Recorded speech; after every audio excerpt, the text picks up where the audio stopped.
कि paper leak है। तो एनटीए शुरू से कह रहा था कोई पेपर लीक नहीं है, कुछ नहीं। ये साबित होता है कि पेपर लीक हुआ है।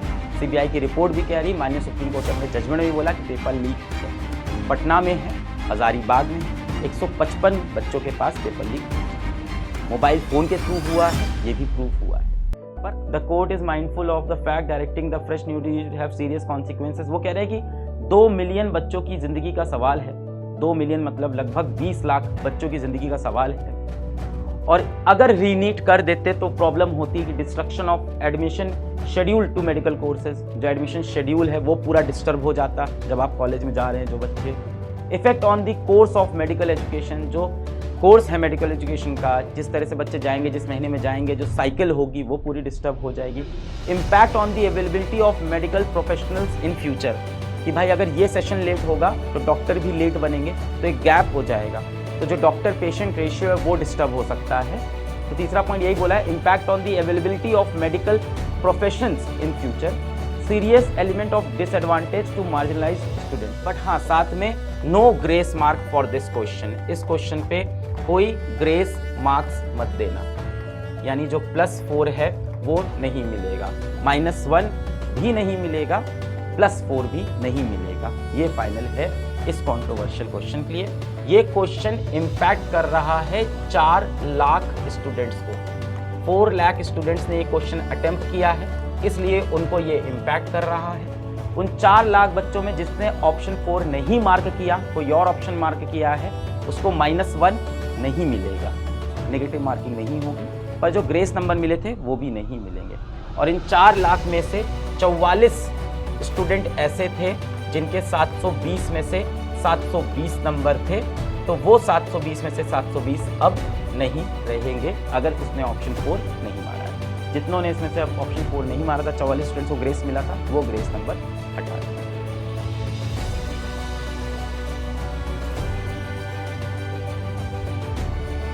बेटा जो सबसे मेन चीज आपके लिए है यहाँ पे मेन पॉइंट कि अब देयर इज नो रीनीट, कोई री एग्जाम नहीं हो रहा। और 1.5 महीने हो गए हम लोग को ये सब करते हुए। बहुत समय आपका भी गया, हमारा भी गया, आई थिंक कोर्ट का भी गया, सभी का गया। पर लास्ट फैसला अब ये है कि कोई रीनीट नहीं होगा, क्योंकि अभी तक जितने भी सबूत अभी तक सामने आए वो ये तो श्योर दिखा रहे हैं कि पेपर लीक है। तो एनटीए शुरू से कह रहा था कोई पेपर लीक नहीं है, कुछ नहीं है। ये साबित होता है कि पेपर लीक हुआ है। सीबीआई की रिपोर्ट भी कह रही, माननीय सुप्रीम कोर्ट ने अपने जजमेंट में भी बोला कि पेपर लीक है।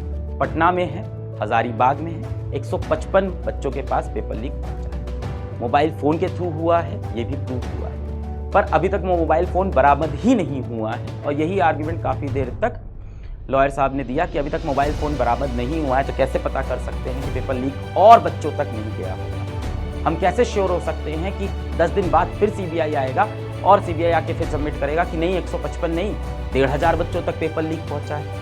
और ऐसा नहीं कि सिर्फ 2 जगह पे, पटना और हजारीबाग नहीं, ऐसा नहीं है, भारत में कम से कम 100 सेंटर तक पेपर लीक पहुंचा है। ये आर्ग्यूमेंट रखते हैं। इस पे माननीय चीफ जस्टिस ऑफ इंडिया ने कहा कि आपके इस हाइपोथेसिस के बेसिस पे कि पेपर लीक और बच्चों तक पहुंच सकता है इन फ्यूचर की किसी फाइंडिंग से, इस बेसिस पे हम री एग्जाम कराएं, आप ये कहना चाहते हैं। उन्होंने कहा हाँ, तो सीजीआई ने इस चीज को रिजेक्ट कर दिया कि इस हाइपोथेसिस पे हम री एग्जाम नहीं करा सकते कि इन फ्यूचर ऐसा मिल सकता है हमें कि पेपर लीक और बच्चों तक पहुंचा है। अभी तक सीबीआई की फाइंडिंग कहती है कि पेपर लीक लिमिटेड लोगों तक पहुंचा है। तो ये बात बताई गई।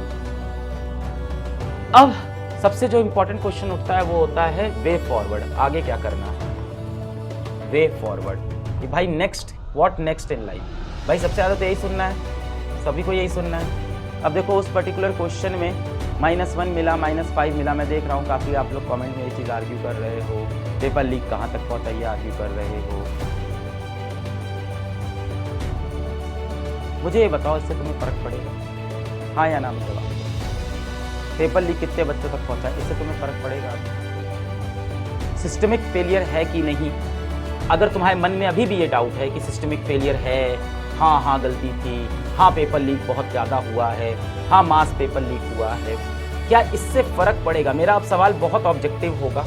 क्यों ऑब्जेक्टिव होगा? क्योंकि भाई टीचर है यार, मैं तुम्हें इमोशनल करके यहां नहीं फंसाना चाहता। अगर मास पेपर लीक तुम्हें अभी भी लगता है, देखो सबूत कोर्ट में, सुप्रीम कोर्ट के सबसे बड़ी, देश की सबसे बड़ी अदालत माननीय सुप्रीम कोर्ट, वहां की सबसे बड़ी bench chief justice of India की बेंच, वहां से फैसला आ गया कि रीनीट नहीं होगा। तुम उस फैसले के बारे में कुछ फील तो जरूर कर सकते हो डेफिनेटली, पर क्या उससे फर्क पड़ेगा मुझे ये बताओ, हाँ या ना में? क्या ये फील करने से अब कुछ फर्क पड़ेगा तुम्हारे फ्यूचर पे? इस फीलिंग से तुम्हारे फ्यूचर पे अब कुछ फर्क पड़ने वाला है? इस बात को सोचते सोचते क्या तुम्हारे फ्यूचर पे कोई फर्क पड़ेगा? बहुत से बच्चे यस बोल रहे हैं, मुझे पता है आपके अभी इमोशंस हैं वहां पे। बहुत से बच्चे नो बोल रहे हैं, जो नो बोल रहे हैं वो प्रैक्टिकल हो गए।